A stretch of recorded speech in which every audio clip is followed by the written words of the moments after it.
Quando eu assumi a primeira posição como diretora, eu estava grávida de 8 meses do primeiro filho. E a primeira posição como CEO, meu terceiro filho tinha 1 semana. Não, tem que dar os parabéns porque ele fora de série. Eu sempre procurei, né, fazer com que os jogadores chegassem lá e encontrassem um treinador, né, um líder que olhasse para mim e disse assim: se ele acha que eu sou capaz, por que eu não vou achar que eu sou capaz? Gostei de você. O primeiro treino que eu dei na Jamaica, tinha um treinador jamaicano que morou muito tempo na Inglaterra e ele assistiu o meu treino todo. Quando acabou, ele veio e disse assim: Coach, posso falar contigo? Eu disse: claro. Pois não. O que é? Você não tem a mínima chance de dar certo aqui na Jamaica. Meu primeiro treino na Jamaica. E eu tive um líder que dizia eu. E eu falava, gente, não existe mais super-homens e mulheres maravilhas. O que existe é a Liga da Justiça. Ele é do século XX e possui os maiores poderes de toda a Terra. Ouviste isto, Berlin? Ele é apenas um amador, majestade.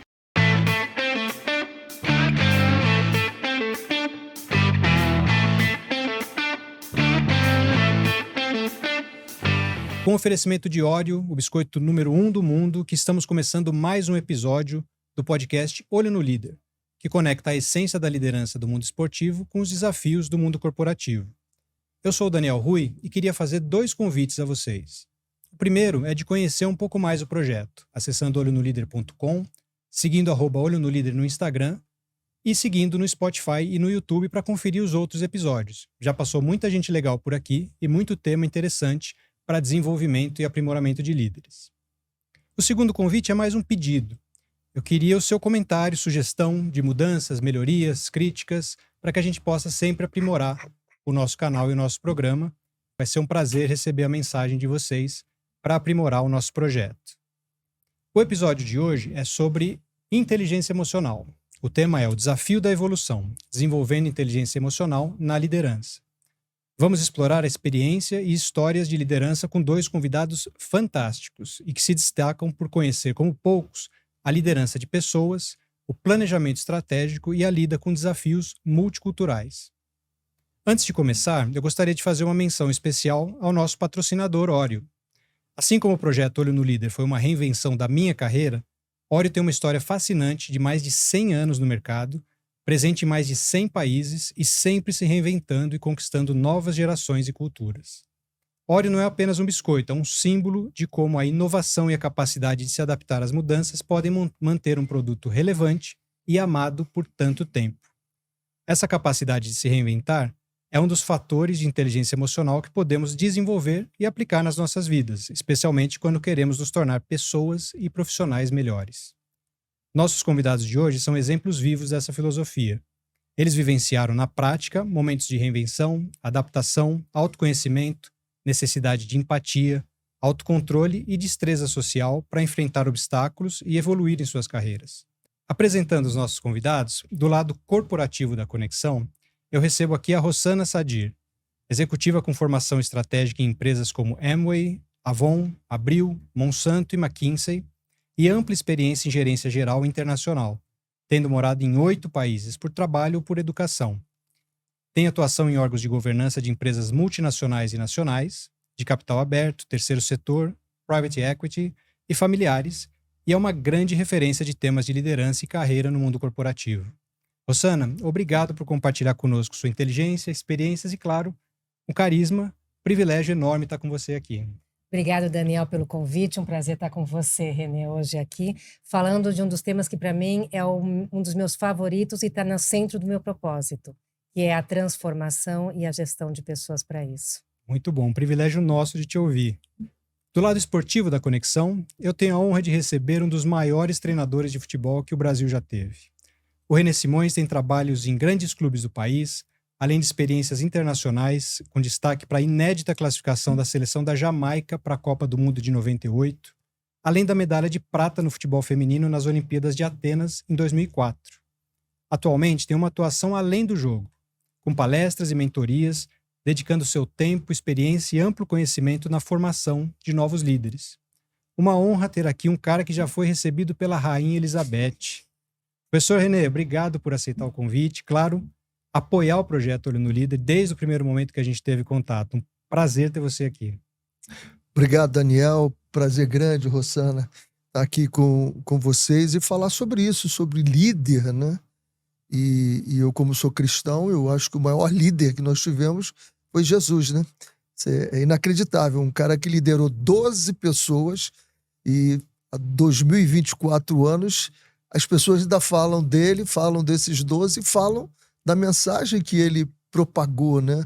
Então, que líder foi esse, né? Que coisas ele usou. Um prazer muito grande estar aqui com vocês. Isso que é impacto na liderança, né, professor? Então preparem-se para uma conversa inspiradora e enriquecedora. E enquanto nos aprofundamos nessas histórias, que tal pegar o seu óleo preferido e se juntar a nós? O meu favorito é o original.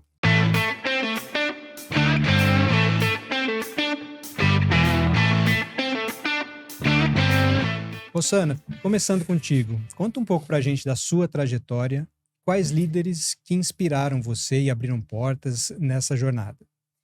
Eu construí minha carreira, Daniel, em 3 ciclos, né? Que eu digo em 3 ciclos porque acho que traz muito a experiência e as competências que eu fui gerando em cada uma dessas vivências, né? O meu primeiro ciclo foi como estrategista. Então, aí eu trabalhei na McKinsey, na Monsanto, na Editora Abril e na Avon, no Brasil, como diretora de estratégia do Brasil, depois na Colômbia, como diretora de estratégia para o cluster andino, depois diretora de estratégia digital para a América Latina. Então, na função de estratégia, você acaba desenvolvendo a capacidade de ver o longo prazo e gerir pessoas e projetos na execução dessas estratégias. Então, ser capaz de analisar, estabelecer um diagnóstico, trazer alternativas de ação e dirigir as pessoas nesse sentido. E também, obviamente, eu comecei minha vivência internacional e comecei uma família, então tive que gerir trabalho e família. O meu segundo ciclo foi 13 anos como estrategista. O meu segundo ciclo foi como CEO, 12 anos CEO, para a Avon no Equador e no Chile, e depois para a Amway na América Latina. Então, se como estrategista eu tinha visão de longo prazo, como CEO você é tão bom quanto o ano que você entrega, né? Então, a capacidade de entregar resultados de curto prazo, tanto de vendas como de bottom line, que são a rentabilidade, né? E aí, combinando com estratégia, é o que a gente chama de ambidestria.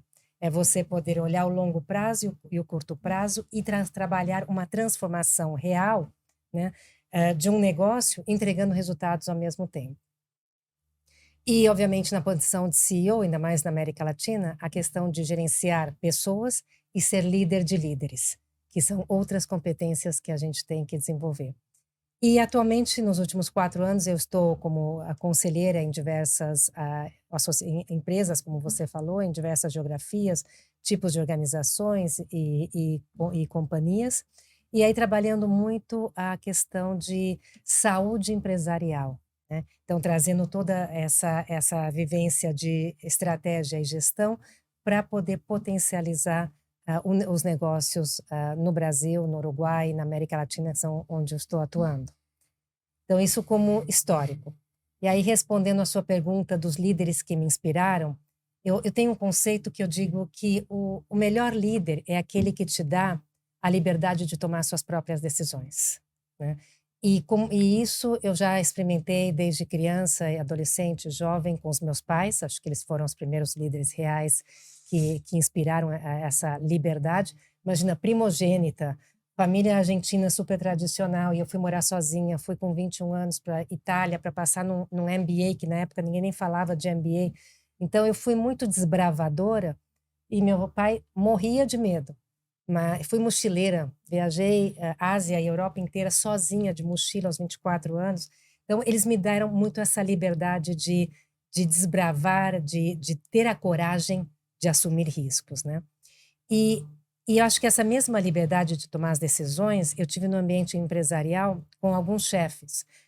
Sendo mulher, muitas vezes me perguntam como é que você concilia trabalho e família, né? E eu tive o privilégio de poder ter 4 promoções durante as 3 gestações, meus 3 filhos, né? Quando eu assumi a primeira posição como diretora, eu estava grávida de 8 meses do primeiro filho.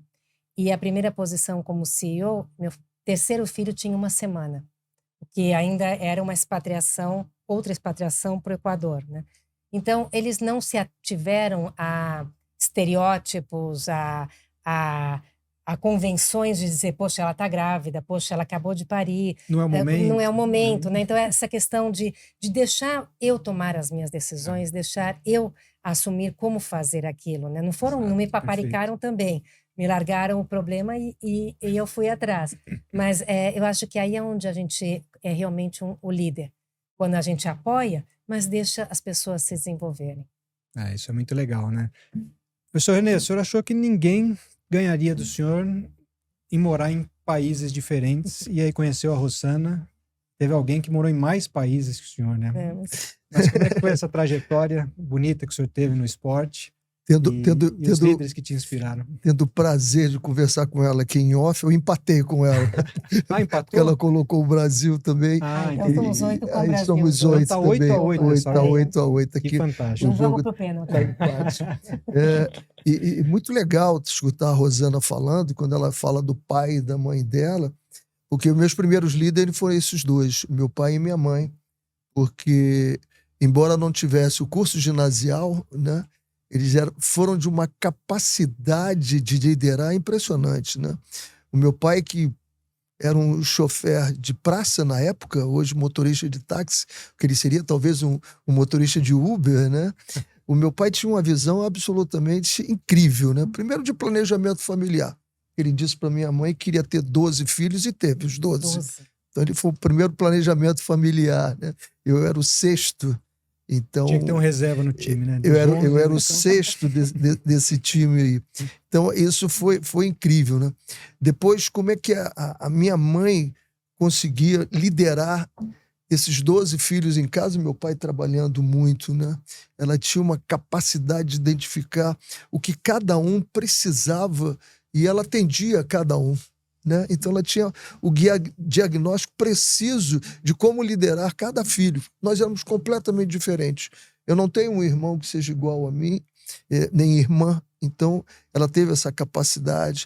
Depois o meu pai soube fazer missão, visão e valor. Então a missão dele é que cada filho pudesse ser um exemplo, porque nós vivíamos dentro da igreja, então ele não queria que nós manchássemos isso que a gente recebia dele.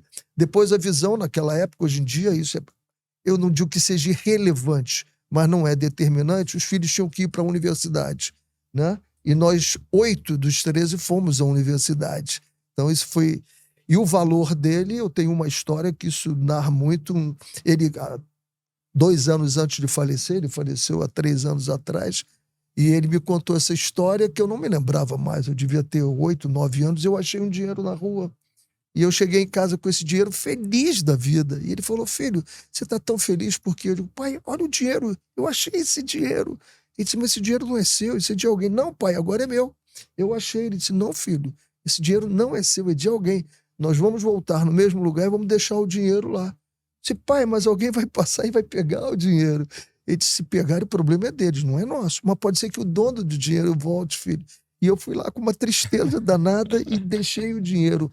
Mas guardei um valor. O que é meu, é meu. E isso foi muito forte para mim. Então foi uma questão de liderança. Outra coisa que ele fez muito, né, foi me jogar na vulnerabilidade, né? Que todo mundo acha que a vulnerabilidade é uma coisa ruim. E ele mostrou para mim, sem entender o que era isso, né? Com 15 anos eu jogava no time do bairro já. E o time do bairro tinha maconha, tinha bolinha, tinha LSD, tinha bebida, tinha tudo.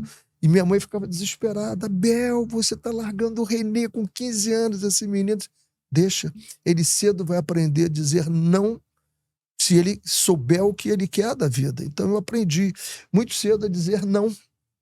Não quero, isso não é para mim. E aí eu tenho uma historinha, né? Que o time do bairro jogou contra um time profissional daqui de São Paulo, o Flamengo de Vila Maria, e aí nós ganhamos o jogo. Ganhamos o jogo e eu, empolgado, entrei por um bar. Pela primeira vez na minha vida, eu entrei no bar e tomei uma dose de conhaque Dreia. Eu, como morava 5 casas antes do início do morro, né? Subi a rua... torto, né? Entrei dentro de casa, passei por ele, fui para a cama e dormi até o outro dia. E no dia seguinte ele sentou na cama e perguntou para mim: filho, e o resultado do jogo ontem? Pai, nós ganhamos o jogo, pai, foi 1-0. Ele disse: filho, você ganhou ou perdeu? Pai, nós ganhamos o jogo. Eu disse: filho, você não está entendendo, você ganhou ou perdeu? Ali ele me fez entender que eu havia perdido. Tudo que ele havia me ensinado, ali eu perdi o jogo, né? E eu entendi. Então, o meu pai foi um cara que me ensinou coisas absolutamente que eu levo para a vida toda, né? Que eu passo para todos os que eu sou, que eu lidero, né? E foi extremamente importante. Eu fui jogador de futebol, mas parei muito cedo, porque, como dizia Austrégésilo de Ataíde, o membro da Academia Brasileira de Letras, que não está mais aqui, o homem nasce incendiário e morre bombeiro. Eu era um incendiário. Hoje eu sou comandante de brigadas apagando incêndios aí pela maturidade. Então parei cedo, achei que não voltava ao futebol, fui fazer educação física. Em 1973 eu já estava dirigindo um time lá no Rio de Janeiro. Então tem muitos anos e o futebol está na veia, né? Está na veia. Essa administração, e aí veio os Emirados Árabes, veio o Catar, veio Portugal, os países todos, Jamaica, Copa do Mundo, veio trabalhar com as mulheres também, que é a história que a gente vai desenvolver. E eu acho que a questão da liderança, como disse a Rossana muito bem aqui, é você dar liberdade para as pessoas descobrirem exatamente o que elas têm. Então, eu quando defino assim o que é ser um treinador de futebol, que nada mais é do que um líder, é a capacidade que você tem de fazer com que o jogador, ou seu liderado, descubra e faça os 100% em que ele tem dentro dele, mas ele não viu ainda. E ele faça com prazer. E ele descubra fazendo isso com prazer. E descubra também aquilo que ele não viu ainda, não conseguiu enxergar, e que você enxergue como líder, de que ele pode fazer, incentive ele a fazer. Aí você vai ter que fazê-lo fazer algumas coisas de que ele não gosta, mas ele tem que entender. E você vai fazê-lo entender e gostar de que nem sempre você faz o que gosta para ser um grande profissional, mas quase sempre é o que você não gosta, e fazer bem. São lições, vocês têm isso em comum, né? O teu pai, ele colocou uma situação de exposição, que a escolha era sua. E a Rossana também trouxe essa situação dos líderes que a inspiraram, foram as que deixaram que ela decidisse entre um caminho e outro, né? Isso é legal que essa liderança tem em casa e tem no mundo corporativo, mas é de conhecer a personalidade. A gente tende a proteger muito e nem sempre esse é o melhor caminho, né? E vocês aprenderam isso na prática. Eu acho que, Rossana, falando contigo, inteligência emocional, a gente, quando fala de autocontrole, eu acho que é um dos itens mais desafiadores para a gente ter, né? Porque as emoções acabam nos dominando em vários momentos, principalmente os momentos de tensão, aquela reunião mais difícil e tudo mais. Mas como é que você vê isso? Você concorda que um chefe mal-humorado, ele permeia esse mau humor pela empresa? Como você vê a importância do autocontrole do líder para uma cultura organizacional?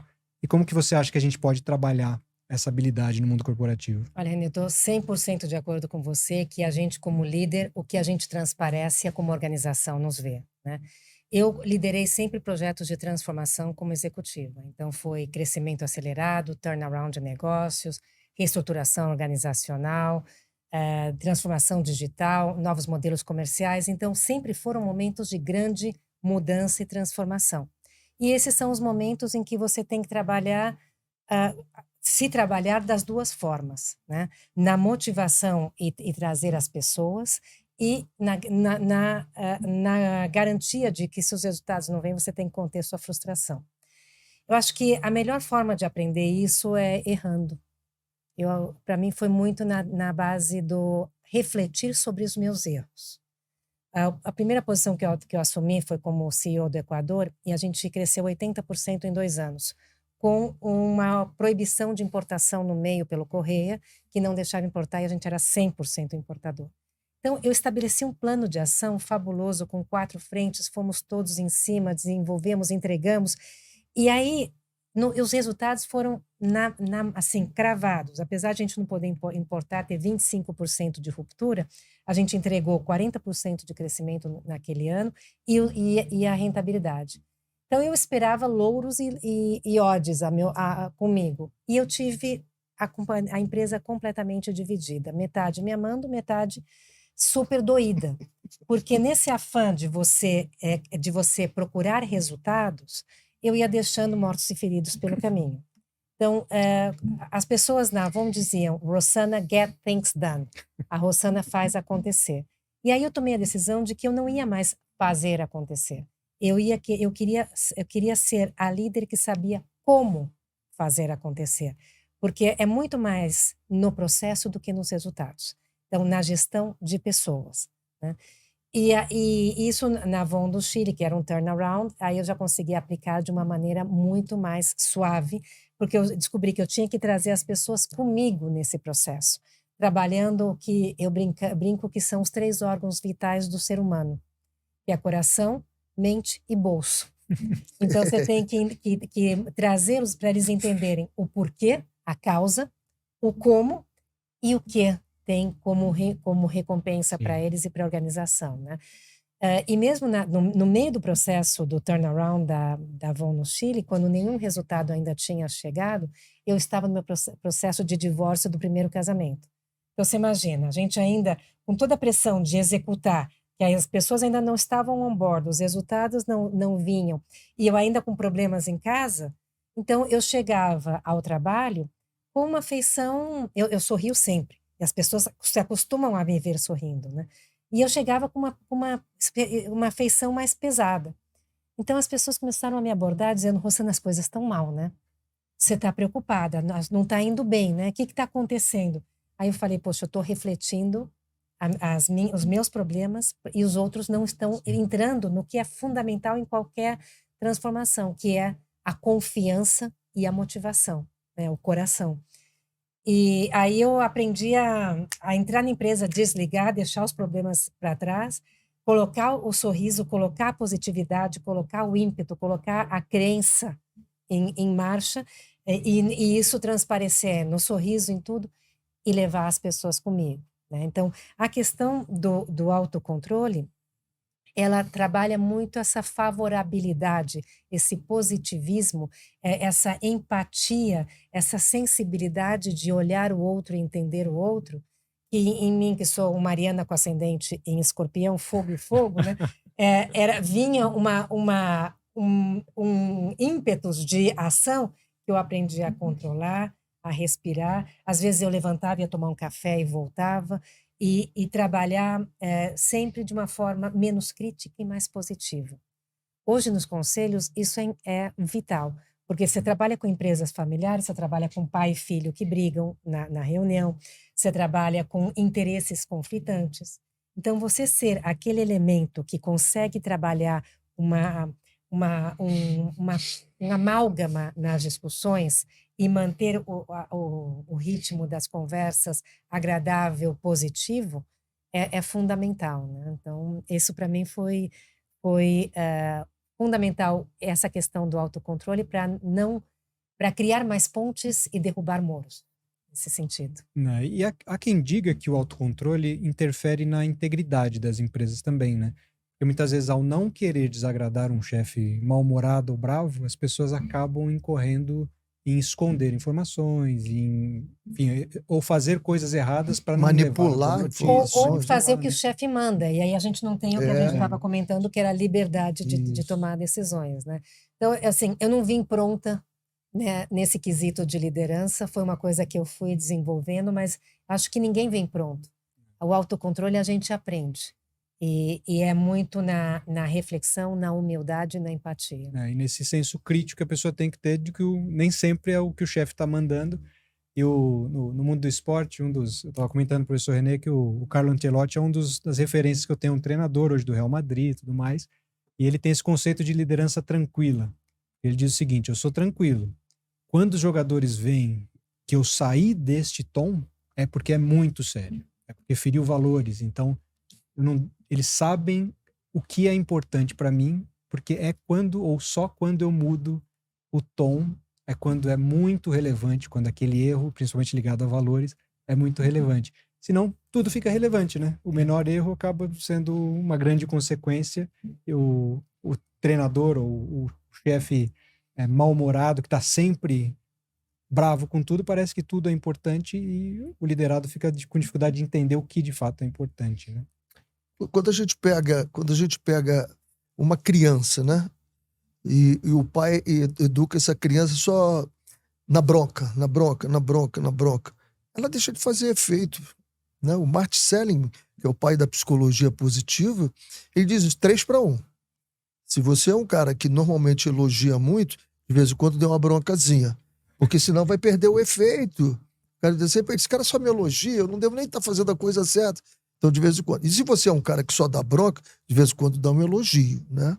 E ele prega muito isso, de que a liderança tem que ser dessa forma em que você abra o indivíduo, o atleta, e tem um treinador que eu me dou o direito de dizer que eu fiz mentoria com ele, porque ele falou primeiro, eu não falo com quem eu faço mentoria, jamais, mas ele falou que é o Carille, né? E teve um dia num jogo do Corinthians que um jogador cometeu um erro absurdo. E ele disse, nossa, estava louco, né? Eu disse, bom, como é que você vai fazer amanhã? Olha, amanhã você vai pegar o vídeo de todas as coisas boas que ele fez naquele setor do campo, vai mostrar para ele, vai dizer assim, olha como você é bom. Olha como é que você fez isso bem feito. Agora me explica o que aconteceu para você ter feito isso.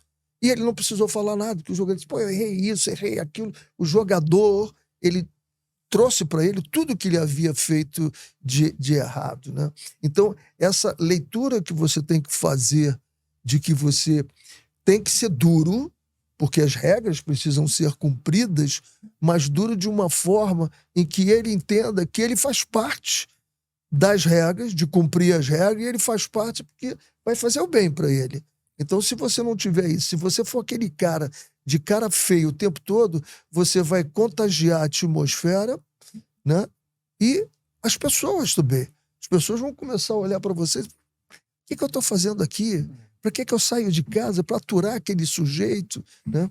Então, eu sempre procurei, né, fazer com que os jogadores chegassem lá e encontrassem um treinador, um líder que olhasse para mim e disse assim, se ele acha que eu sou capaz, por que eu não vou achar que eu sou capaz? Então, é o livro que faz ele ser pertencente. Aquele trabalho é meu também. E quando acontece, eu tenho histórias incríveis, né? O primeiro treino que eu dei na Jamaica, tinha um treinador jamaicano que morou muito tempo na Inglaterra, e ele assistiu o meu treino todo. Quando acabou, ele veio e disse assim, coach, posso falar contigo? Eu disse, claro. Pois não. O que é? Você não tem a mínima chance de dar certo aqui na Jamaica. Meu primeiro treino na Jamaica. Eu disse para ele, é mesmo, cara? Por quê? Ele disse, eu vi você elogiando no treino. Eu vi você em algumas vezes, o jogador acertou e você elogiou. O jamaicano não pode ser elogiado. Eu disse, olha, eu não entendo ainda a cultura do jamaicano, mas eu entendo de pessoas. Pessoas precisam ser elogiadas quando merecem, porque senão elas não vão repetir. Esse é um processo que você vai mostrando para ela, ó, elogiei aqui, mas aqui você pode fazer melhor, então você vai crescendo com elas. E a Jamaica acabou sendo o que era. Eu me lembro que o presidente da confederação, um dia ele encontrou comigo e disse assim, você acha que vai fazer o jamaicano pensar? O jamaicano não pensa. Eu disse, eu discordo plenamente de você. Porque nós vamos estabelecer coisas ali e nós vamos criar processos e que ele vai começar a fazer esse processo, ele vai gostar, vai virar hábito para ele e esse hábito vai fazer com que ele queira descobrir outros hábitos que evoluam ele. E ele evoluiu. Foi a mesma coisa quando eu assumi a seleção das mulheres, né? Todo mundo se afastava delas, né? Eu comecei a ler. E aí é muito legal o que você falou de estratégia, né? De você estudar a longo prazo e depois você ser o CEO de curto prazo. Eu estava no curtíssimo prazo. Treinador de futebol não é nem CEO. Eu não sei como qualificaria, mas é curtíssimo prazo. Nós temos treinadores com 4 jogos, treinadores com 8 jogos, e eu tinha 6 meses para ir para uma Olimpíada. E eu disse, eu tenho que ter uma estratégia certeira, né? E para trabalhar com as mulheres, ninguém chegava perto delas e se eu fizer tudo o que foi feito, que resultado eu vou ter? Ou o mesmo ou pior. e como os resultados não eram bons, eu não podia fazer igual.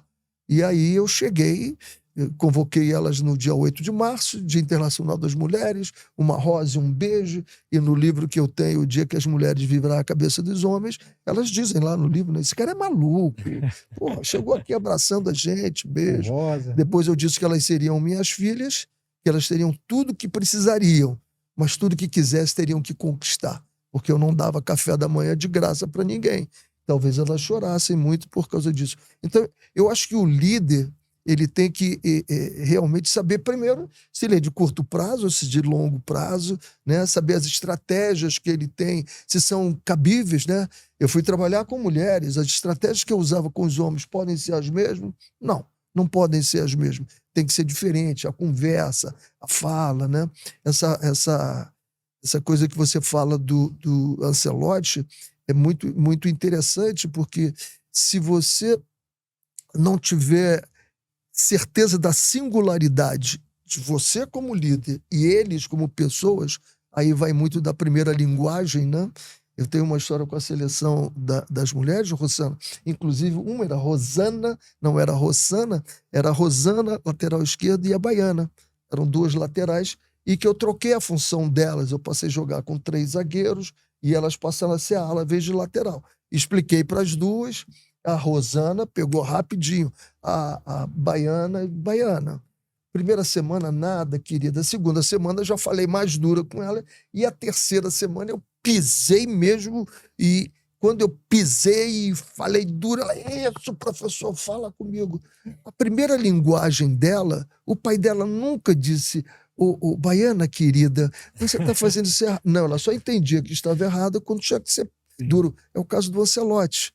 Então, o Ancelotti, para alguns, quando sair da singularidade dele, né, todo mundo vai vendo, esse cara saiu da singularidade dele. Então, você tem que ser um líder que você entenda que você trabalha com pessoas. Pessoas têm sentimentos. Pessoas não são só jogador de futebol, ou só operário, ou só gerente, ou o chão da fábrica. Não é só isso. São pessoas. E pessoas têm emoções.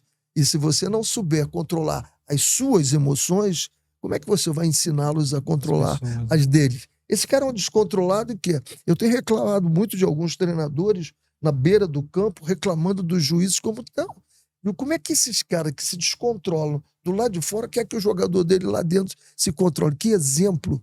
O líder, acima de tudo, tem que educar pelo exemplo. Reflete muito, né? E nesse sentido, o professor trouxe essa questão do o jamaicano é isso ou aquilo, que a gente ouve muito, né? No mundo corporativo e no esporte, a gente tende a rotular nacionalidades, enfim, ou profissões, o engenheiro é isso, o advogado é aquilo. E você, Rosana, em 8 países, diferentes culturas, você chega para liderar uma equipe de outro país, que eu imagino que causa aquele primeiro impacto de, pô, tá vindo uma brasileira aí, assim como a gente tem de equatoriano é isso, jamaicano é aquilo, eles também devem ter com brasileiros. Mas como que foi... Você vê que é diferente esse desenvolvimento da inteligência emocional em diferentes países? Dá para dizer que a inteligência emocional é cultural também? Completamente. Eu vou até... eu fui procurar o que é inteligência emocional. E é muito em linha o que o René estava comentando. A definição é a capacidade de reconhecer, avaliar e lidar com os seus sentimentos próprios e com os dos demais, né? E realmente, na linha do que ele estava comentando da Baiana, é muito cultural. E é muito cultural de país, é muito cultural de organização, porque mesmo dentro de um país as empresas podem ter culturas diferentes, ou familiar, como no caso que ele estava comentando, né? Então, no processo que eu tive de ir pela América Latina, eu ainda tenho um empecilho maior. Porque o brasileiro ele é visto internacionalmente como um povo alegre, um povo gentil. Mas eu sou brasileira argentina, eu falo espanhol como primeira língua, com sotaque argentino. E o argentino ele não é visto como gentil em nenhum lugar da América Latina. Lugar, né? Ele é sempre visto como arrogante, às vezes até meio... Então, em muitas culturas, quando eu começava a falar espanhol, eu tinha que dizer que eu era brasileira para o primeiro sentimento fosse de acolhimento e não de rejeição, né? Muito interessante. Mas foi bem interessante porque eu comecei a estudar muito sobre esse assunto e, inclusive, a dar aula sobre isso. Eu tenho uma palestra que é Fazendo Negócios na América Latina, em que eu uso uma metodologia da Erin Meyer, uma professora do INSEAD, em que ela estabeleceu 8 dimensões culturais e estudou 200 países no mundo, plotando os países nessas 8 dimensões. Inclusive, ela também fez isso com organizações, e outro livro dela é sobre a Netflix, sobre a cultura da Netflix. E as dimensões são, por exemplo, comunicação. Comunicação direta ou floreada, implícita. Por exemplo, os árabes, eles têm uma comunicação muito... Eles falam 3 frases para transmitir um conceito, porque eles é muito mais poético. Ou você é muito direto e fala de uma só vez. A outra, por exemplo, feedback. Você dá feedback direto, ou você diz, pô, você pode melhorar, ou você diz, foi uma porcaria, né? Então, como você dá feedback? Estilo de liderança, ele é hierárquico ou ele é democrático? É de cima para baixo ou todo mundo participa, né? Como você toma decisão, por consenso ou ou de cima para baixo, né? Relação com o tempo, é pontual. Quando você pede alguma coisa, as pessoas vão fazendo, ou elas gostam de ter cronograma, prazos e milestones no meio, né? Conflito. Como é que elas lidam com conflito? O colombiano, por exemplo, ele completamente evita conflito. O argentino, ele abraça, venha conflito, vamos brigar, doidado, mas a gente sai daqui e a gente é amigo, né? Então, e acho que a última era confiança. Eu confio em você porque a gente se conhece e eu sei de onde você vem, ou eu confio em você porque você me entrega e você faz tudo direitinho, né? Então, quando você plota isso e você começa a entender as várias culturas, a sua forma de liderar é diferente. Quando eu me mudei para a Colômbia, o colombiano é extremamente educado. Eu digo que eu sou de origem argentina, nascida no Brasil e educada na Colômbia, porque eles evitam conflito e eles tratam tudo de uma maneira muito polida, muito até comunicação complexa. Então, eu aprendi, ao me comunicar, a usar esse estilo de comunicação mais amigável, né? No Chile, eles são completamente hierárquicos. Eu li 3 livros sobre a cultura chilena para entender como liderar uma transformação lá. Porque eles são hierárquicos. Você dá uma ordem, eles imediatamente eles esperam a sua ordem e eles cumprem essa ordem, por mais que eles não estejam de acordo. Então, criar um ambiente de Mas isso afeta a confiança. iniciativa deles, inclusive, de ser proativos, ou sempre aguardam uma ordem? Eles são menos... O colombiano é mais proativo. O chileno, por exemplo, não. Eles são mais de estrutura hierárquica mais militar, né? Que vem do próprio regime que eles passaram por muitos anos. E aí, quando você entende que você tem que construir a confiança, e que eles não são como os outros, como o brasileiro, que você sobe no palco, você dá um discurso e todo mundo aplaude, todo mundo vibra. Lá, eu dava discurso, ninguém se mexia. Então, demorei 6 meses para as pessoas começarem a confiar em mim e entrarem na motivação, né? Eu me lembro que eu falei para o meu gerente financeiro no 2º mês, eu falei, olha, Antônio, se a gente não fizer isso, a gente não vai chegar no resultado. E ele me olhou assim com o maior candor e falou, Rossana, faz 12 anos que a gente não chega no resultado. Então, se nem ele acredita, como é que ele vai acreditar em mim, entendeu? Então, se conseguir entender como trabalhar essas nuances para chegar em cada pessoa, em cada cultura, isso tudo te ajuda muito a entender como mover as massas, né? Porque você tem que mover um a um para poder mover a massa. E essas alavancas te ajudam bastante. Uma ciência complexa, isso. Eu achei que não tinha tanta interferência, mas como tem até essa matriz, é um estudo mesmo, né, de interferência cultural para a inteligência emocional e como o líder trabalha. E isso é pior para o treinador, né, René? Porque vocês não têm 6 meses para trabalhar essa confiança, né? Quando você chega na Jamaica e vê esse ambiente, como que o que falta em você ou sobrava para ter essa mesma experiência que a Rossana? Fantástica a experiência da Rossana e a gente só vai corroborar aqui pelo que a gente vai ver, né? E primeiro você entender, né, como eu vejo a inteligência emocional, né? Eu vejo a inteligência emocional é aquela capacidade que você tem para colocar todas as suas habilidades, conhecimentos, entrar em atitude contra todas as pressões que você tem.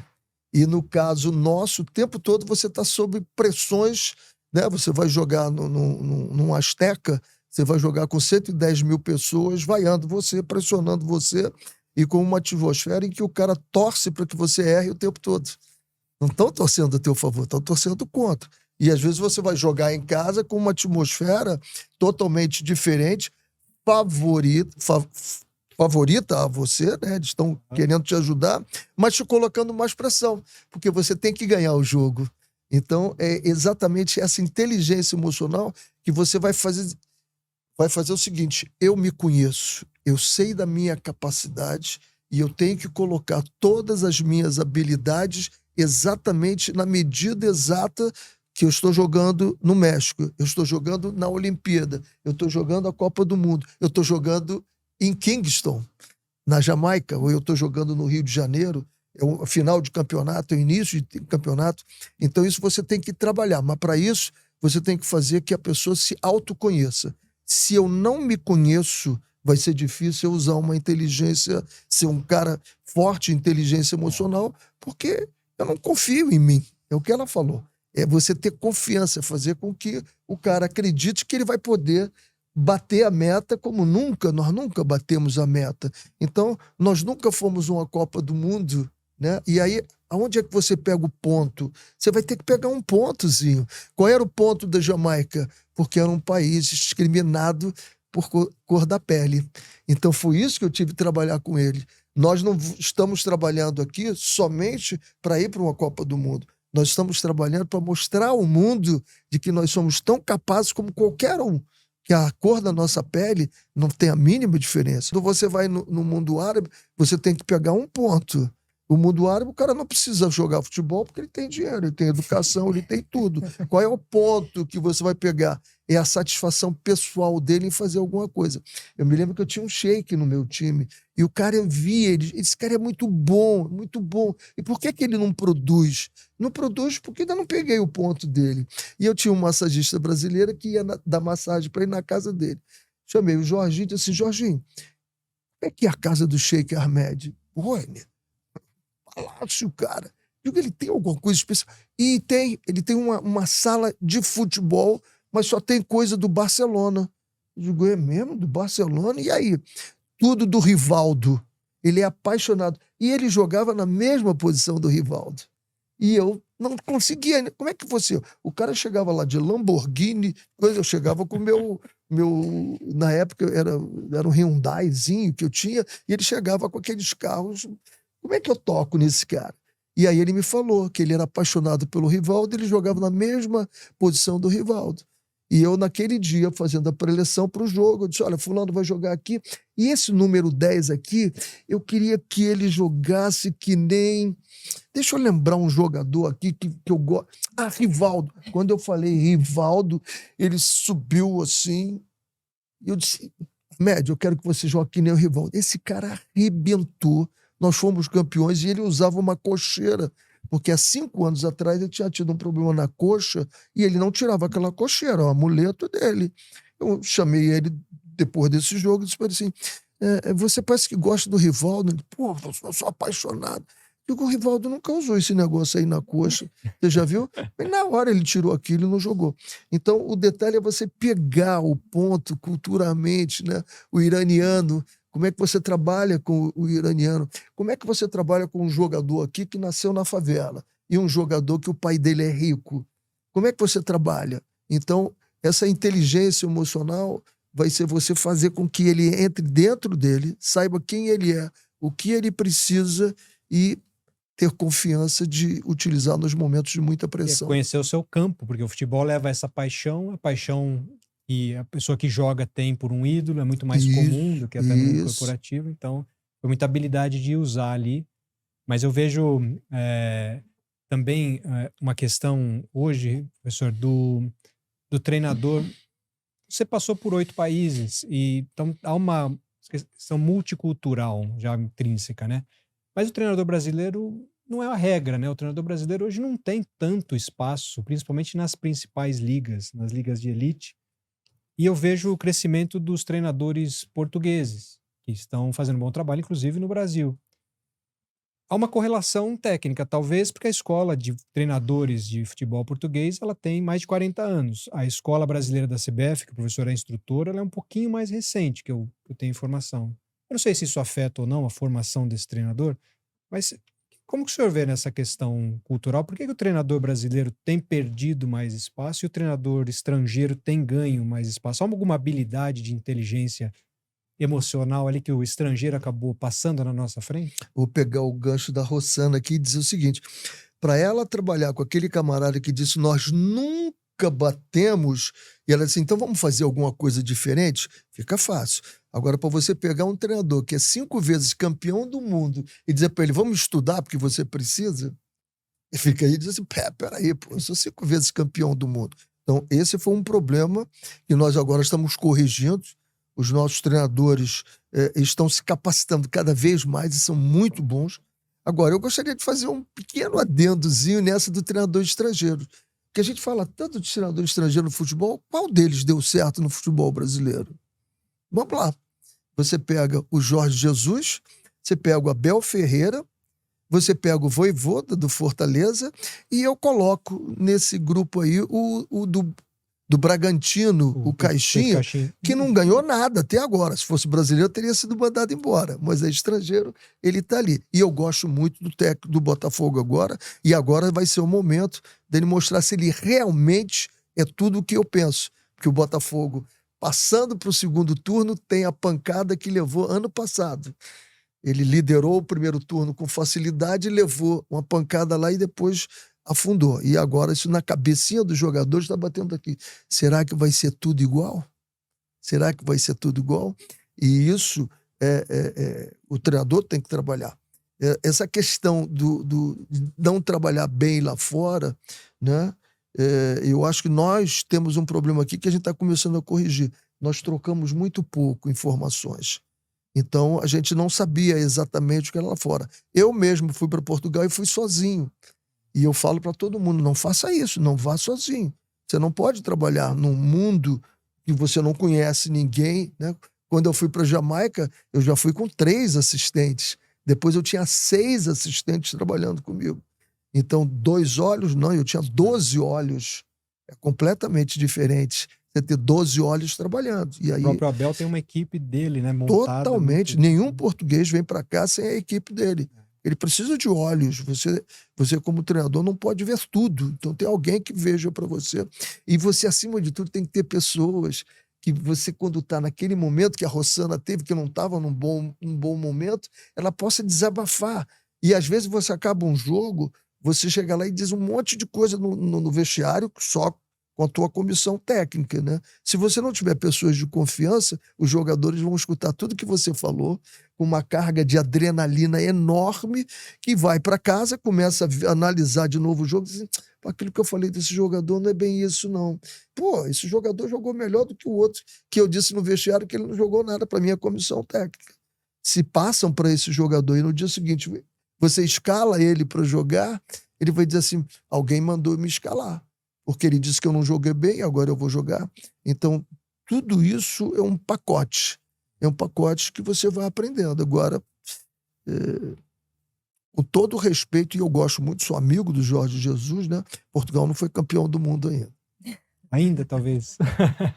Sana, você vê que no mundo corporativo, lembro que o executivo brasileiro, e você acho que é o mais expoente disso, sempre foi muito bem visto em situações internacionais por conta da versatilidade, por conta cultural, da flexibilidade, né?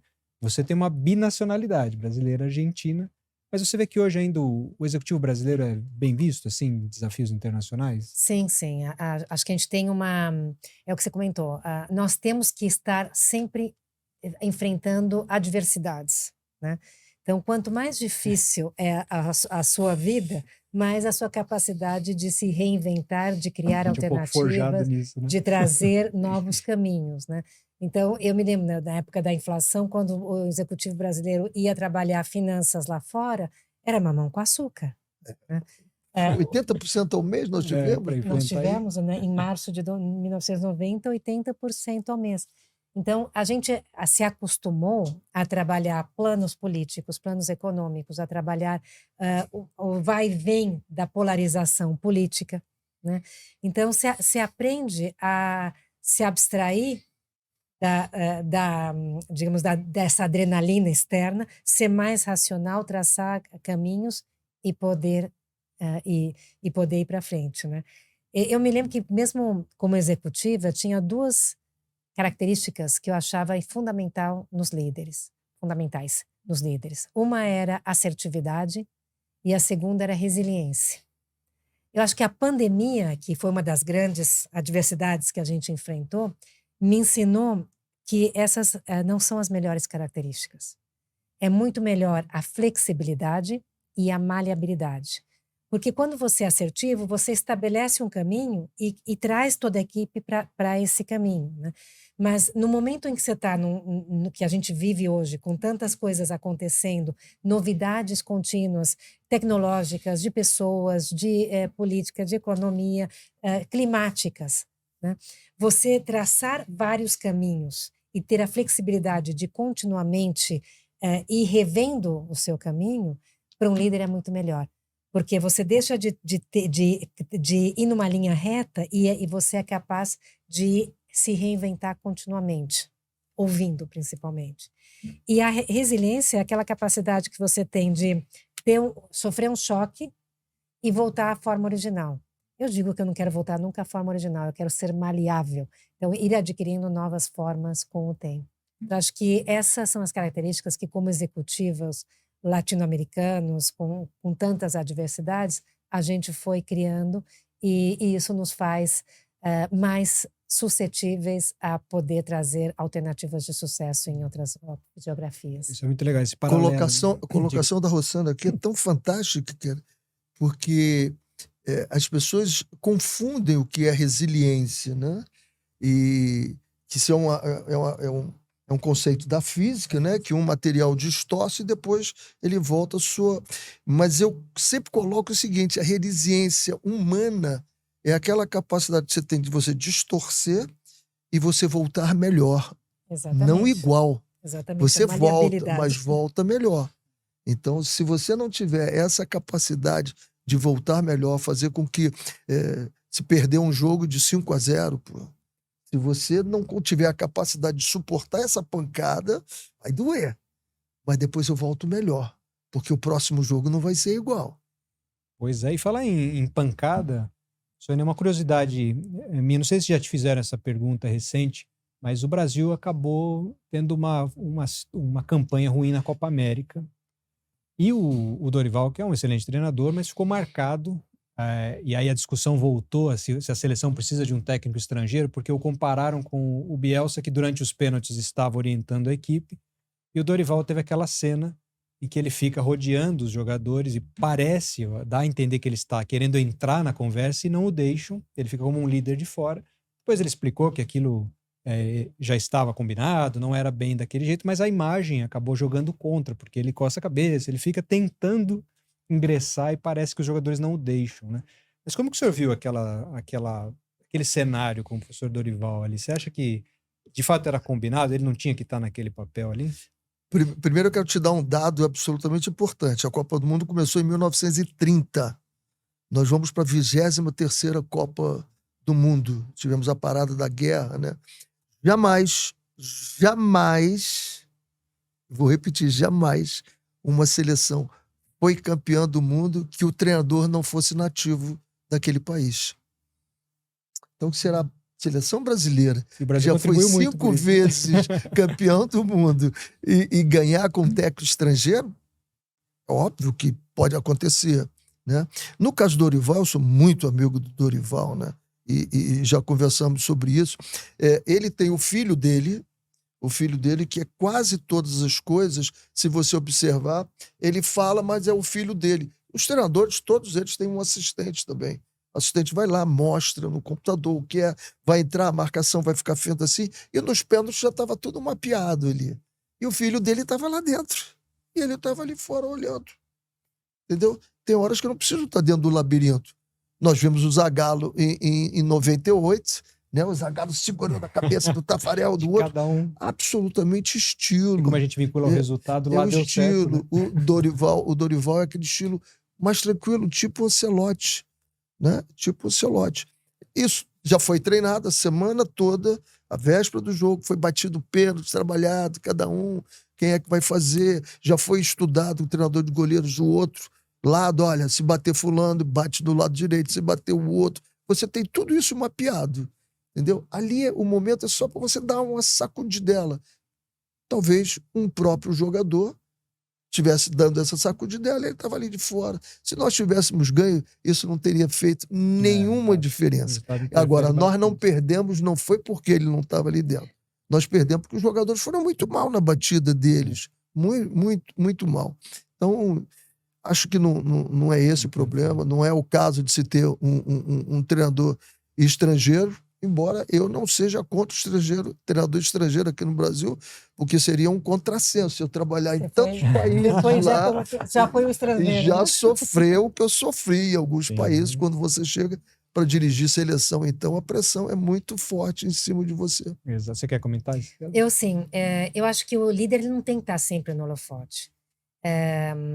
Uma das características que a gente já falou é ser capaz de desenvolver outros líderes, dando aos outros o protagonismo para que eles também possam brilhar e se desenvolver, como no caso aqui do Dorival Júnior.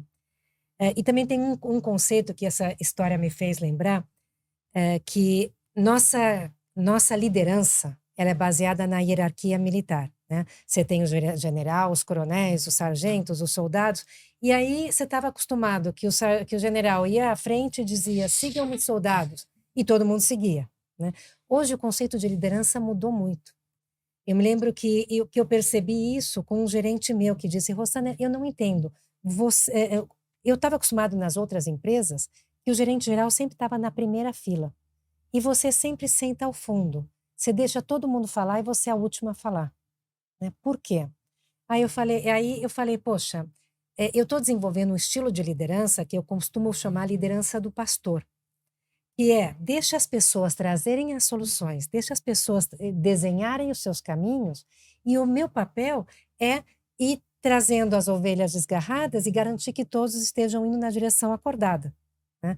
Então, essa questão de você dar essa liberdade, esse empoderamento das pessoas, faz com que você, às vezes, não tenha que ser o primeiro a falar e dar ordem. Ser o último é muito melhor, porque você ouviu todos, quando você fala a primeira vez, o resto está te copiando, né? Começa a falar em cima do que você falou. Quando você fala por último, você é capaz de trazer todas as histórias, pegar o melhor de todas, construir uma narrativa e dar o laço. Né? Então, eu acho que nesse sentido, cada vez menos a gente vai ver líderes à frente e sim deixando a equipe andar, né? Como nesse caso do Dorival, talvez com um técnico, um assistente. Pertencimento é a palavra para isso aí. Em 2015 eu peguei o Botafogo, tinha caído para a segunda divisão, estava destroçado. Né? E fizemos um trabalho de remontagem, contratamos um time todo novo, tinha 5 jogadores só, e fomos à final da Taça Guanabara. O primeiro torneio fomos logo à final. O primeiro jogo perdemos para o Fluminense, que era um time de primeira divisão, e o meu era de segunda divisão. E aí eu fiquei analisando como ganhar do Fluminense. O time do Fluminense era muito bom. E aí, por acaso, jogou o Porto, ganhou do Bayern de Munique de 4-0 em Portugal. E o Bayern de Munique tinha ganhado do Porto lá em Munique. E no primeiro tempo, com 30 minutos, já estava 4-0 para o Bayern. Eu disse, caramba, eu pedi a minha análise de desempenho, eu digo, olha, eu quero que você bote 5 minutinhos desses 30 minutos aí do Bayern. E ele colocou. E eu tinha que montar o meu time para jogar. Fui lá, eu disse, rapaziada, vamos perder 5 minutos ou ganhar 5 minutos aqui vendo isso aqui. Aí eles viram. Aí eu disse, o que vocês acham? Pô, é assim que nós temos que jogar. Eu digo, vocês acham mesmo que vocês podem jogar que nem o Bayern? Pô, professor, claro que podemos. Eu digo, que legal. Então vamos lá para cima treinar. Aí fomos lá, treinamos, fomos campeões. Fomos campeões. O time de segunda divisão ganhou do Fluminense e fomos campeões. Por quê? Os jogadores se sentiram né? Eu tenho uma outra história muito interessante. Eu estava com o Atlético de Goiás, eu peguei esse time, ele estava na zona de rebaixamento, jogando, ainda estava. Viemos jogar contra o São Paulo, no Pacaembu, imagina o Pacaembu como era, e nós, se perdêssemos, nós estávamos fora da primeira divisão, e cairíamos, não podíamos perder. E eu fui lá, montei o meu esquema todo, chamei 4 líderes, eu tinha 4 líderes, eu gosto sempre de ter 4 lideranças na minha equipe, juntei e disse assim, olha, o esquema que eu quero fazer, mas eu estou precisando desse jogador aqui na cabeça de área. E todos falaram para mim, Agenor. Aí eu disse, não, mas eu não gosto do Agenor. O Agenor é um cara que bate muito, ele vai ser expulso nesse jogo. Aí o meu capitão, que era o Márcio, o goleiro, disse assim, bom, se não é para nós darmos opiniões, para que você nos chamou aqui? Mas foi um soco no queixo, assim. Eu disse, tá legal, vocês confiam mesmo? Agenor. Chamei o Agenor e disse, pô, Agenor, filho, você vai jogar. Eu não escalo você, porque eu acho que você dá muita pancada, mas esses jogadores aí acreditam em você e que nós vamos ganhar o jogo contigo. Com 30 segundos, Rosana, 30 segundos de jogo, nós tomamos um gol do Corinthians. São Paulo. Se eu não tivesse ouvido as minhas lideranças, eles teriam aos 30 segundos assim, tá vendo? É teimoso. Olha lá, não nos ouviu? Ganha o jogo agora, se vira. Mas como eles haviam escalado, aquilo passou a ser deles. Nós ganhamos de 4-3 do Corinthians. Ganhamos de 4-3 e aí não caímos naquele ano. Então, o que é você ouvir o seu chão de fábrica, ouvir os seus líderes e aí fazer com que aquilo seja deles, não meu. O do jogo do Botafogo, eu joguei para que eles vissem alguma coisa e dissessem assim, isso é ideia nossa. Mas no caso do Atlético, não, eu absolutamente entendi que eles podiam ter dado. Então, o líder tem que ter essa flexibilidade que você falou. Se ele fosse só assertivo, acabou. Eu ia lá e ia escalar quem eu quisesse e talvez não ganhasse o jogo, talvez ganhasse o jogo. Mas essa flexibilidade para o líder é fundamental. Isso me lembrou a história que o Zé Elias, um ex-jogador, teve aqui no programa, ele trouxe com o Vanderlei Luxemburgo e sobre empatia até.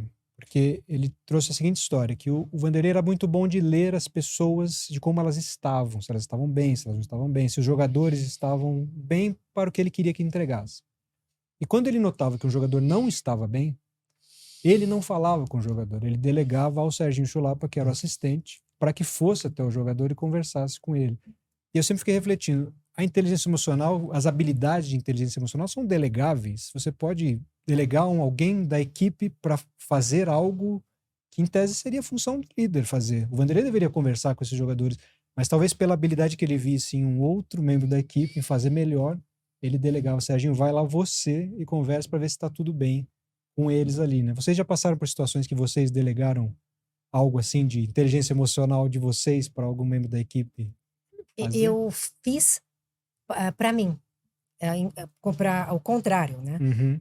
Porque nesse processo em que eu tinha de adquirir autocontrole, eu pedi a um gerente meu, falei assim, cada vez que você sinta que eu estou perdendo o controle, pega na minha mão, né? E a gente sentava ao lado, porque ninguém vai te dizer, Rosana, menos, né? Então você tinha que ter um código e o contato físico, ele te dá essa descarga que talvez eu precisasse, né? Então funcionou perfeito, porque quando eu começava a me exaltar, ele me segurava a mão e eu já desrelaxava e voltava. Então, assim, acho que ter essa humildade nesse sentido e pedir para alguém que eu sabia que ia ter essa habilidade de sentir quando eu estava começando a passar dos limites e me ajudar a manter o meu autocontrole, foi fundamental nesse meu processo evolutivo. É que o autoconhecimento, o professor trouxe sobre o autoconhecimento, né? Não é só conhecer pontos fortes e fracos, é saber os impactos que eles têm, né? E isso é um puro exemplo dessa situação. E às vezes você sozinho não consegue. Não consegue. Então pedir ajuda também é interessante. É interessante. Eu estava com um ano e meio, mais ou menos, de Jamaica, que estava tudo maravilhosamente bem. Nós disputamos 4 fases para ir a primeira, a segunda, mas eu estava com uma insatisfação, e eu costumo sempre dizer o seguinte, você tem uma insatisfação positiva e você tem uma insatisfação negativa. A insatisfação negativa é quando aquilo faz com que você vá se afastando do teu objetivo. Você deixa de trabalhar bem, você deixa de se alimentar, você deixa de dormir bem. Isso tudo vai te afastando do teu objetivo. A insatisfação positiva, você começa a analisar e diz assim, por que é isso que eu estou sentindo aqui dentro? Por que eu estou assim? Por que eu não estou rindo se o resultado é tão bom? E eu resolvi ligar para o Oswaldo de Oliveira, que havia sido meu assistente da seleção brasileira e lá no Catar. Ele estava no Brasil. E Oswaldo, vem para Jamaica aqui e ele foi. Quando chegou lá, eu disse, olha, você vai ficar lá em casa e é o seguinte, você tem 15 dias, não pode me elogiar. Você só pode dizer o que eu não estiver fazendo bem. Aí dei o primeiro treino, joguei um amistoso contra a Costa Rica. No dia seguinte, o Oswaldo disse, quero falar contigo, lá em casa, né? E aí eu disse, fala. Ele disse assim, você se tornou um treinador de... E encheu a boca e disse do que eu tinha sido, né? Uma porcaria. Que falta de respeito, vou mandar esse cara embora. Eu disse, olha, o teu treino não tem intensidade, não tem motivação do que você fazia. A sua preleção foi horrorosa. Você foi tão mal na preleção que você esqueceu de botar o seu melhor jogador e ele brincou contigo. Ué, não vou jogar. Aí você foi lá, pegou o botão dele e botou lá no lugar. Ele estava brincando contigo. Você não está brincando, você esqueceu. O teu intervalo foi de uma passividade horrorosa. E aí eu tinha pego o jeito do jamaicano. Porque na jamaicana, o reggae, a ilha balança. E Jamaica no problem, man. E eu tava assim. Eu tava pegando... No dia seguinte, amigo, voava nego para tudo quanto era lado. E eu sempre digo pro Oswaldo, te agradeço a classificação. Porque se você não vai lá, eu ia ficar que nem o jamaicano. E eles não precisavam do jamaicano. Eles precisavam de um cara que entendesse que o jamaicano é mais soft, e você tinha que ser duro com O eles. clima te contaminou no bom sentido ali, mas de se tornar alguém muito parecido com a cultura. A gente falava de cultura. Porque ele me conhecia, ele sabia quem eu era e sabia que eu estava camaleão, eu estava pegando a cor, né? Como a cultura influencia, a gente falava, você vê como influencia. Claro que influencia. O tempo Claro que foi influencia. o teu comportamento, né? É. E falar em influência, professor René, em 2010 repercutiu muito aquela tua entrevista com pós-jogo contra o Santos, Dorival era o técnico do Santos, o Neymar teve uma atitude ruim no campo. Eu não quero falar especificamente do Neymar, mas aquele fato de... O senhor usou muito a palavra mal educado, né? Ele não foi... Desportivamente mal educado, e que, nós estamos criando um monstro, né? E eu lembro, pensando hoje, como a gente lida com a nova geração, com novas gerações, para não criar monstros, né? Como que você vê que o papel da liderança hoje, tendo esse fator que o senhor usou tanto ali na época com a entrevista, vendo a atitude de um jovem jogador talentoso como ele como que o senhor vê que é o papel da liderança no trabalho com essas novas gerações para não criar profissionais mal educados ou monstros, como o senhor usou naquela época? Primeiro você tem que ser muito observador, né? O líder tem que observar. E a Rosana disse isso muito bem. O líder não nasce líder. Ele se faz líder. É um conceito aí de que o líder, o cara nasceu com isso. Não nasceu com isso. Ele vai aprender. Eu não tenho nenhum jeito para liderar. Vai aprender, pô. Tem tantas técnicas para você fazer, tem tantas observações. Então, em primeiro lugar, o líder tem que ser um observador nato, cara. Você tem que observar mesmo, nem é nato, é obstinado, essa é a palavra.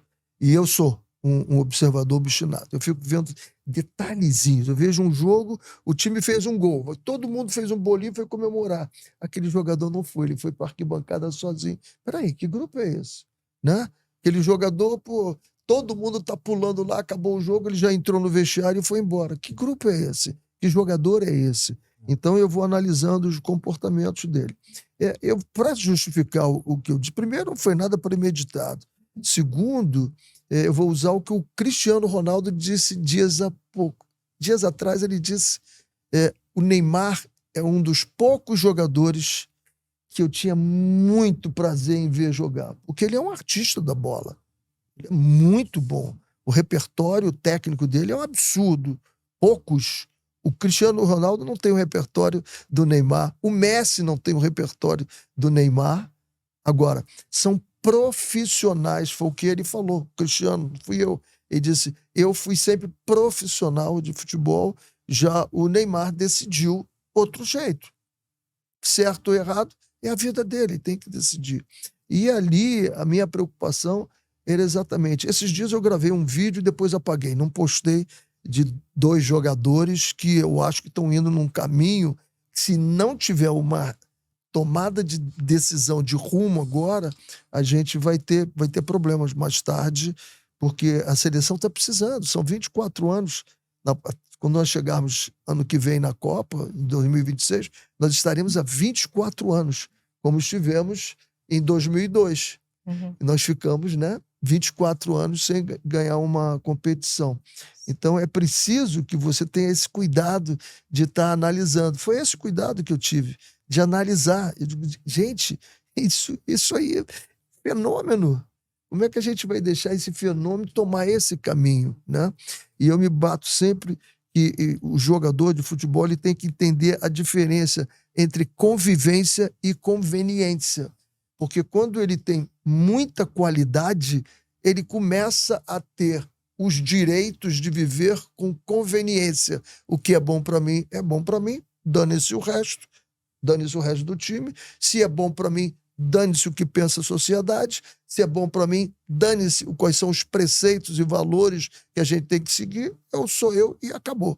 Não, é convivência. Uma sociedade vive em convivência. Eu não posso ter direitos que atrapalhem os seus direitos. Aí passa a ter os meus deveres. Então, essa foi a preocupação que eu tive com o Neymar. Nada pessoal, acho ele um craque, bonito. A cada 7 anos eu faço um giro por um país para ver como é que está o futebol. E como a França tinha sido campeã do mundo, eu fui para a França ver o que estava acontecendo. E vi 2 jogos, e o grupo todo que foi comigo disse assim, vai ver o jogo do Neymar hoje? Eu digo, olha, eu só vou olhar o Neymar. Imarcável, cara. Imarcável. Não dá para marcar o cara. Agora, a gente tem que ter cuidado. Que geração é essa? Nós estamos vivendo uma geração que não gosta do dislike. Você deu um dislike, já tem um problema sério com eles. Então, você, como líder, você tem que saber o seguinte, que o dislike faz parte da vida e ensinar para eles. Faz parte da vida. Você vai ganhar ou vai perder os jogos. E isso é o legal do esporte, é exatamente isso. Para terminar aqui, senão vão dizer que eu estou falando muito. Minha assessora vai falar isso. Eu trabalhei com um cara chamado Esmerim, ele era vice-presidente jurídico do Bahia. E o Esmerim dizia uma coisa absolutamente fenomenal. Toda criança, ao nascer, devia ganhar um cachorrinho e um clube de futebol. O cachorrinho, porque aos 15 anos ele ia descobrir que se perde um grande amor, mas a vida continua. E o clube de futebol, ele ia aprender que ele pode ficar feliz no domingo, triste na quarta, triste no domingo de novo, feliz na quarta, e que esse tipo de emoção, ele vai saber lidar muito bem com isso. Nós temos a tendência de ter um excesso de tolerância, talvez, de não desagradar, principalmente quando é um talento fora do comum, né? A Rosana trouxe o caso como ela dividiu opiniões no Equador, né? Porque ao deixar mortos e feridos pelo caminho, há uma tendência de muita gente gostar de você pelo resultado, como era o caso Rosana, me permite contar uma historinha. Claro. Eu gosto de contar história, mas quando você falou que 50% não queria, eu passei isso na Jamaica, porque em 95, eu assumi em 94, 95 eu trouxe para o Brasil, e de 18 jogos nós perdemos 17, e era 6-0, 7-0, e aí na nossa análise eles davam 120 passes por jogo, com 70% de passes errados, tinha 30% certo. Nossa. Eram 36 passes dados para ganhar um jogo, então não ganhava. Acabamos fazendo 600 passes depois contra os Estados Unidos e classificamos ali. Mas aí, quando cheguei na Jamaica, eu falei para o presidente, com o pessoal que foi ao Brasil, daqui a 3 meses a gente tem a Copa do Caribe, a gente vai ganhar tranquilo. Agora, se você quiser sonhar em Copa do Mundo, eu vou mandar os mais antigos, vou desligar e vou começar a trabalhar com a seleção sub-23 para a gente ter chance. Topa? Vai correr o risco? Ele topa, vou correr o risco. E aí nós fomos desclassificados dentro de casa para Cuba Cuba não tem Tem futebol. E aí eu digo sempre que o país ficou muito dividido, muito dividido. 50% queriam que eu fosse embora e 50% os outros queriam que eu não ficasse. Ficou bem dividido assim o país. É difícil ser uma unanimidade. A gente só tenta ser que mais gente goste do que desgoste. Pois é, mas você vê que tem essa tolerância com o talento, assim, de dizer, pode fazer o que quiser, porque como era o caso do Neymar, tem alguma visão sobre isso? E como a gente lida com novas gerações? A gente vê um profissional jovem, talentoso, acho que a gente tem uma tendência errada de deixá-lo mais solto e menos educado. Eu acho que a nova geração que ela tem é uma falta de tolerância à frustração, né? Então, isso é algo que eu acho que o tempo vai resolvendo. Porque, querendo a gente proteger ou não, eles vão acabar se frustrando, vão acabar tendo dificuldades, vão acabar passando por situações que vão exigir muito deles. Por isso que eu acho que é tão bom você deixar as pessoas quebrarem a cabeça. A melhor forma de aprender é errando. Então, eu acho que nessa situação, para essa geração, é desafiá-los continuamente e não protegê-los sempre. Um excesso de proteção acaba atrapalhando mais do que ajudando, né? Isso. E, Luciana, nas empresas, liderar um time é sempre desafiador, porque muitas emoções envolvidas, personalidades diferentes. Como que você acha que um líder pode se preparar para sentir e compreender os diversos pontos de vista que surgem de um time, especialmente considerando esse fator de uma geração nova mais individualista, mais sensível a frustrações, né? Então, como que você vê essa papel da liderança hoje em compreender essa diversidade dentro dos times? Olha, acho que como líder, a primeira lição que a gente tem que ter é que a gente não controla tudo. E isso é libertador. Porque no momento em que você entende que você não controla, o alívio que você sente é muito maior. Se antes a gente media o sucesso de um líder, por exemplo, empresarial, pelas vendas e pelo lucro, pelos resultados, hoje o sucesso se mede de uma forma completamente plural, né? Qual o propósito que ele traz, que ambiente de trabalho ele gera, qual o impacto que ele está gerando no mundo, né? Se ele é diverso e inclusivo, se ele entrega valor a todos os stakeholders, se ele inspira e desenvolve a equipe. E para nós mulheres, se é uma boa mãe e uma boa esposa ainda. Porque ainda fala, você ainda tem que cumprir os outros papéis, né? Então, uma das coisas que eu sempre digo é que a gente já não tem que procurar super-heróis. E eu tive um líder que dizia eu. E eu falava, gente, não existe mais super-homens e mulheres maravilhas. O que existe é a Liga da Justiça. Não dá para você ser um líder querendo ser um homem-orquestra. O que você tem que ser é um maestro. Você tem que entender que a cada pessoa tem a sua competência, tem sua habilidade e ser capaz de potencializar essas características dentro da sua equipe. Então, o peso, ele deixa de recair nos seus ombros para recair em todos. E se a gente tem que entregar tanto para tantas pessoas, o melhor é sermos tantos também, né? Então, acho que é essa consciência que a gente tem de poder capturar e desenvolver as necessidades e as diferenças das equipes e dos públicos nesses negócios. Isso me lembrou, até o professor trouxe o exemplo do técnico do Bragantino, que é o Pedro Caixinha. E eu trouxe no programa o Felipe Rabelo, que ele é analista, ele é o head de performance do Red Bull Bragantino, né?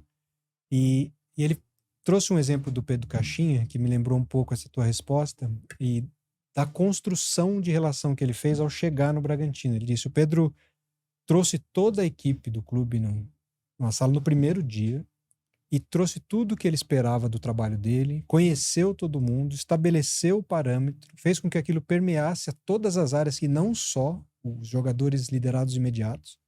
Ele falou que foi surpreendente porque eles não esperavam. Ele falou, normalmente o treinador chega aqui e começa a trabalhar no campo e a área de cá, a área de lá. Ninguém o ouve, muitas vezes ele aparece depois de um tempo. Mas ele falou, foi uma construção de relação do primeiro dia que permeou toda a organização, que ele falou foi extremamente positivo, e essa visão mais de empresa do Red Bull Bragantino dá a ele mais tempo e longevidade, apesar do resultado não ser resultados. mais imediato. Isso, Mas ele é visto como um líder isso que é permeia muito a como eu organização. falo. Você montar uma equipe é como se você tivesse um quebra-cabeça de 50 peças. Se eu puser na mão da Rossana agora 50 peças e disser para ela assim, monta esse quebra-cabeça. Ela vai demorar 1 hora, 2 horas? Não sei. Agora, se eu pegar e mostrar para ela a imagem do quebra-cabeça e der as 50 peças, ela vai montar muito rápido. Se você quiser isso de um time, então eu vou dar a imagem para os jogadores e dizer, olha, nosso time vai ser assim. E aí, cada peça eu vou dando a função de cada um para a gente montar. Se é do clube, eu já tenho que estar com as 100 peças. O Caixinha fez isso. Ele mostrou para os 100 peças e disse, olha, esse é o quebra-cabeça que nós vamos Ela montar. mostrou a imagem que Agora, você se ia montar. você vai como um CEO, um diretor de futebol, você já vai ter a direção também. Você já tem um quebra-cabeça de 200 peças. Mas como se você for o CEO, o diretor, né, se for o presidente, o dono da SAF, você vai ter que botar a torcida nisso. Já são 500. Se você puser a imprensa, você vai ter 1000 peças para montar. Então você tem que saber que cada um representa uma peça, que tem que estar muito bem encaixado nesse quebra-cabeça, mas que quem vai estar sendo olhado é o jogador. E com base nessa história do Caixinha, Rossana, como que você chegava em outro país assim? Você tinha esse ritual de primeiro dia? E teve algum erro que você cometeu nessa chegada? Olha, uma das coisas que eu fui aprendendo é a ouvir. Então, quando eu cheguei, por exemplo, para assumir a América Latina, que eram 12 países, eu me comprometi a não dar nenhuma ordem por 3 meses. Então, eu ia nos diversos países, ouvia, pedia, perguntava, ia criando bagagem, né? Dando algumas sugestões, mas não ainda dando diretrizes. E engraçado que depois, quando as pessoas falavam de mim, a primeira coisa que elas elogiavam era isso. Que eu não tinha tido a avidez de sair mandando e que eu tinha tido a sensibilidade de ouvi-los antes. O que me fez depois tomar decisões muito mais embasadas e, como você diz, onde todos também eram parte, né? Então, você ouvir antes, você faz com que todos sejam parte da solução. Então, isso para mim, eu acho que é um dos rituais que eu ainda observo hoje. Você imagina, eu estive em 11 conselhos. Estou em 11 conselhos. Cada conselho é uma empresa diferente, de limpeza, de varejo, de construção, de shopping center, de cabelos. São mundos, setores, concorrentes, públicos, clientes completamente diferentes. Então, você ser capaz de entrar, ouvir, compreender e se adaptar, né, que é o que a gente falou da inteligência emocional, ser capaz de compreender, avaliar e lidar em cada uma dessas situações, antes de agir, é o principal. Né? Pensa, depois você age. Né? Acho que essa é uma das grandes lições que eu aprendi. E considerando tudo que vocês já viveram, e foi bastante de experiência, de aprendizado, eu não posso deixar de perguntar, porque eu acho que a minha audiência está se perguntando, como é que não para de aprender? Isso também é uma habilidade que o inteligente emocional se autoconhece e sabe que ele não sabe tudo. Como que você continua aprendendo, Rossana? Olha, eu acho que não existe um curso, um livro, uma coisa padrão que te ajude e seja o mesmo para todos, né? Sócrates já dizia, conheça-te a ti mesmo. E eu acho que essa é a principal avaliação que você tem que fazer. Primeiro, para saber quais são os seus pontos fortes. Porque o que te distingue, o que te faz único, as competências que você tem, que são peculiares a você, você não pode dizer, já tenho e agora estou bem. Né? Então, essas são as que você tem que reforçar. Então, por exemplo, eu já falei, estratégia é algo que eu trabalhei 25 anos. Mas se eu fico acreditando nos meus louros, o mais provável é que eu fique ultrapassada. Né, que venham novas coisas e eu não esteja antenada. Então, o que me distingue hoje pode não me distinguir amanhã. Então, as suas fortalezas têm que ser continuamente reforçadas. No caso de estratégia, por exemplo, eu coordeno a comissão de estratégia do IBGC. Eu dou aula de estratégia, eu dou consultoria estratégica, trabalho com estratégia nos conselhos. Então, essa vivência contínua faz com que eu tenha mais e mais bagagem para poder compartilhar. Eu brinco que se antes, como executiva, eu era agente de transformação, hoje eu me sinto uma agente de polinização, porque eu vou fecundando ideias, pessoas, projetos, estratégias, empresas, né? E para isso você precisa dessa bagagem. Então, o primeiro são suas fortalezas, reforçar suas fortalezas. O segundo são quais são seus gaps, né? Onde você quer atuar e o que é que você não conhece ou não é bom o suficiente. Então, aí é onde você tem que buscar também desenvolvimento. Eu, por exemplo, ao atuar nos conselhos, tecnologia e sustentabilidade não são coisas que eu domine e talvez nunca sejam minha fortaleza, mas eu não posso deixar de entender, conhecer e ser capaz de discutir aquilo. Então, nesses assuntos, eu entro com paixão, ouvindo, entendendo, trazendo. Então, e aí para aprender você tem duas formas, né? Você tem a forma passiva, que a gente fala que livro você lê, que webinar você ouve, que aula, curso você vai. E você tem a ativa, você estar coordenando eventos, trazendo pessoas e dando aulas sobre isso. Então, hoje eu sou diretora de impacto para a América Latina, numa organização de presidentes de empresas global, que tem 33 mil pessoas. Tem pessoas que entendem de impacto e sustentabilidade muito mais que eu. Mas, ao estar liderando isso, eu faço com que eu também esteja à frente aprendendo e sendo capaz de absorver deles, porque o líder não tem que saber tudo, ele tem que saber de onde buscar, né? Já organizei workshops de tecnologia e inteligência artificial aplicada à estratégia e à governança. Então, não é porque eu sei, mas é porque eu preciso, né? Então, reforçar as suas fortalezas e ir cobrindo as suas fraquezas são o mapa que eu desenho para o desenvolvimento pessoal meu e das pessoas que eu mentoro também.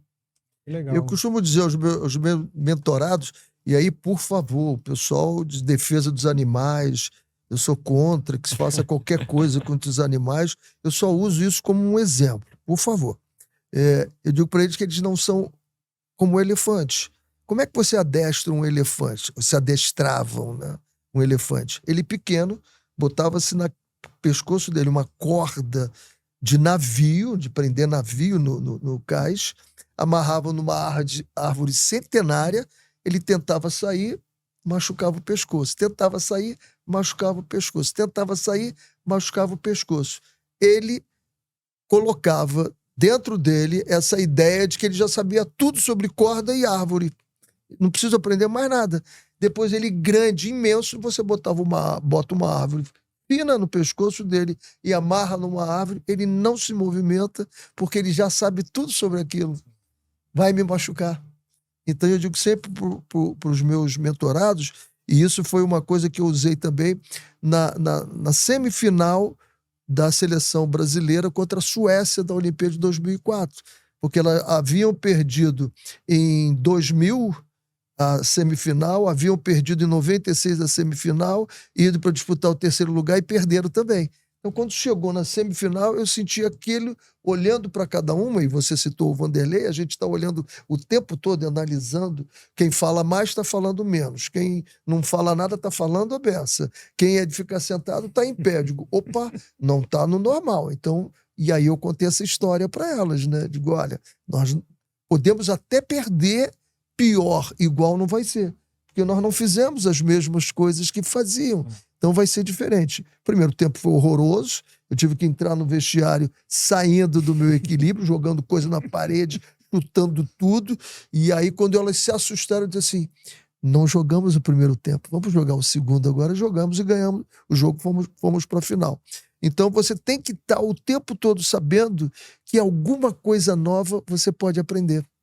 Então, é como você falou, adorei esse termo, agente de polinização. Isso é fantástico. Eu também gostei bastante. Fantástico. Esse eu vou, se me permite, eu vou plagiá-lo. Só põe by Rossana. Tem que dar os créditos, né? Bom, se desse, a gente faz uma parte 2 aqui, vai longe esse programa, mas a gente vai para a nossa pergunta final.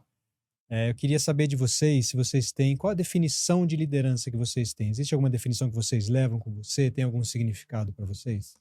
Eu dei um curso sobre liderança, né? E aí eu peguei 3 frases de grandes líderes, o Henry Truman, etc., que mostrando como era visto liderança antes. Então, um deles disse: liderança é a capacidade de fazer com que as pessoas façam o que você quer, mesmo não querendo. Achei aquilo horrível. Né? Então, eu fui trazendo várias frases que simbolizam o que cada geração e cada cultura foi trazendo sobre liderança.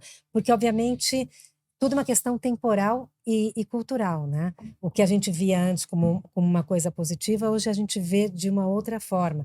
Antes, ser protagonista, ser o líder, era o melhor. Hoje a gente está falando de dar protagonismo, de dar a liderança. E tem uma frase que eu gosto muito e tem uma imagem que eu gosto muito. A frase é uma frase do John Maxwell, que ele diz: liderança não é sobre títulos, cargos ou hierarquias. Trata-se de uma vida influenciando outras. E a imagem que, quando me falam de líder, eu sempre trago, é de um estudo que fizeram em Kellogg, na Northwestern University. Eu estudei lá, fiz parte do meu MBA lá, e uma professora fez uma pesquisa trazendo uma imagem de um cardume de peixes e um peixe aqui, né? Sozinho, claro, aqui de um lado. E ela perguntou para um grupo de estudantes americanos, ocidentais, o que achavam daquela foto. E a mesma pergunta para estudantes orientais. Os americanos disseram: é um peixe liderando um grupo.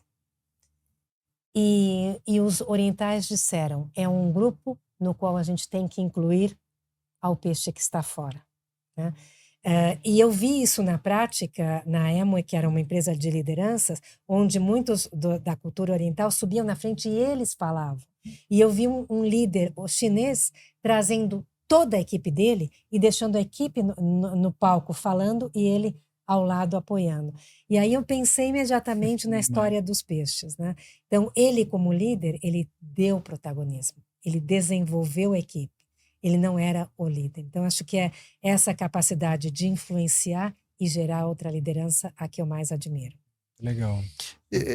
Eu acho que essa definição é muito variável de acordo com o tempo, né? Porque a liderança lá nos primórdios era com quem tivesse o maior tacape, né? O cara que tivesse a maior arma, né? Na Idade da Pedra. Depois passou pelo cargo, os reis, né? Sim. Eles lideravam, depois passamos pela força dos exércitos, das armas, passamos pela capacidade de comunicação também, e agora nós estamos na era dos exemplos, né?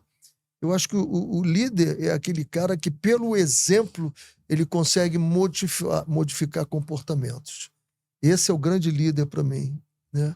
E há uma discussão muito grande, e eu gosto muito do Mandela, porque ele explodiu, fez bomba, não sei o quê. Eu não sei se eu estivesse lá, né, passando o apartheid do jeito que ele passou, se eu não ia explodir bomba também, do jeito que aquilo era terrível. Mas depois, quando ele é preso e ele começa a estudar o Afrikaner para poder se comunicar com os brancos, e ele começa a ganhar todos os caras que comandavam as celas lá, os soldados, e depois, quando ele assume, tem um livro que a secretária dele escreveu que é absurdamente fantástico. Quando ele entra no palácio, todos os brancos já estão com suas caixas arrumadas para ir embora. Queria mandar todo mundo. Ele faz uma reunião, diz assim: vim aqui para liderar todos. Quem quiser, que fique. Quem não quiser, por favor, que saia. A própria segurança dele era composta de brancos e negros.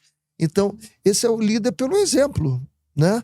Qual é a ideologia dele? Para mim não interessa, pô. Foi pelo exemplo. Ele liderou, isso é muito legal. E, para finalizar, eu faço como Jesus, né? Que ele conversava com todos. Quando ele está conversando com a prostituta, ele diz: você conversando com uma prostituta? Ele disse: não, eu vim aqui para todos. Eu vim para todos. Então, eu acho que o líder é aquele cara que está para todos. E vou para Bairro-Sana, agente de polinização. O líder é um agente de polinização. Eu vou mudar o nome do episódio para liderança como agente de polinização. Vai ficar muito mais bonito. Eu também adorei essa definição, mas a gente vai dar o crédito, pode deixar. Olha aí, ótimo, obrigada. Gente, foi um prazer enorme ter vocês aqui, Rossana, Renê, que privilégio de dar a esse projeto, esse presente de vocês estarem aqui, porque eu quero criar esse conteúdo cada vez mais relevante para líderes, e eu acho que É exatamente isso que a gente fez aqui hoje. Então, eu sou muito grato a vocês. Obrigado por estarem aqui, por compartilharem tanto conhecimento com a gente. Obrigado mesmo. Foi um prazer. Renê, adorei te conhecer também. Eu também. Essa troca foi muito, muito legal. Parabéns Obrigada, aí Daniel, pelo programa. Legal, Obrigado, agradeço Daniel. de coração vocês. E queria fazer um agradecimento especial também para a Oreo, que incentiva e apoia todo tipo de diversidade. Foi um grande parceiro desse episódio também.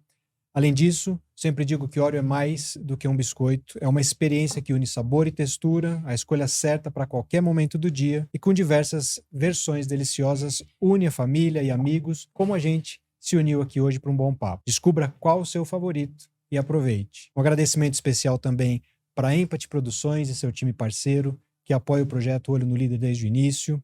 Eu quero agradecer ao Universo Jump também por liberar o professor Renê para estar aqui. Queria informar que para mais contatos, inclusive sobre os programas de mentoria tocados pelo professor Renê Simões, siga ali o @UniversoJump no Instagram, e lá tem todas as informações. A Rossana está presente no LinkedIn também, para quem quiser manter esse contato, mais informações. Pode procurar Rossana Sadir lá no LinkedIn. Não se esquece também de se inscrever lá no nosso canal do YouTube, seguir no Spotify, no Instagram, para acompanhar os episódios do podcast e do Synergia Talks, que é o nosso talk show, nosso programa de entrevista. A todos os amigos e seguidores, eu sempre agradeço a paciência com quem está começando. O meu muito obrigado. Eu espero que todos tenham se divertido tanto quanto eu fazendo esse programa. O meu muito obrigado e até a próxima.